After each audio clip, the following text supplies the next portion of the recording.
नमस्कार. लीड महाराष्ट्र या बातमीपत्रात आपले स्वागत आहे. नरवाड या गावामध्ये जिल्ह्याचे पालकमंत्री तसेच महाराष्ट्र राज्याचे कामगार मंत्री माननीय नामदार डॉक्टर सुरेशभाऊ खाडे यांच्या प्रयत्नातून व फंडातून विकास कामांना भरघोस निधी उपलब्ध करून दिला आहे.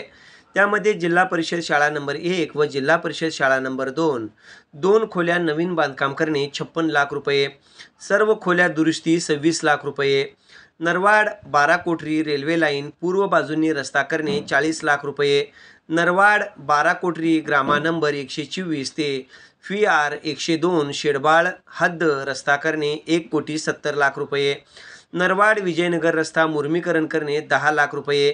या कामांचा शुभारंभ माननीय नामदार डॉक्टर सुरेशभाऊ खाडे साहेब यांच्या सुविद्य पत्नी सौ सुमनताई खाडे यांच्या हस्ते करण्यात आले.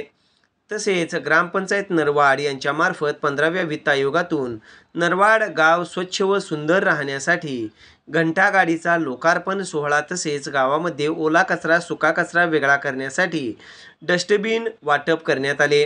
माननीय नामदार डॉक्टर सुरेशभाऊ खाडे साहेब यांचे ग्रामपंचायत नरवाडचे सर्व ग्रामस्थ नरवाड यांच्या वतीने जाहीर आभार मानण्यात आले. या कार्यक्रमाला सौ सुमनताई खाडे, लोकनियुक्त आदर्श सरपंच मारुती जमादार, उपसरपंच श्रेयांशी लिंबिकाई, ग्रामसेविका उज्ज्वला आवळे, ग्रामपंचायत सदस्य रामकृष्ण आवटे, अनुसया बन्ने, सतीशकुमार माळी, लताताई जाधव, सुनंदा कांबळे, श्रीकुमार गायकवाड, ग्रामसेविका उज्ज्वला आवळे मॅडम, राजेंद्र बन्ने, भाऊसो बंडगर, तानाजी माळी, शिवाजी माळी, सुरेखा कदम, राम माळी, जयवंत सपकाळ, रोहित जमादार आदी उपस्थित होते.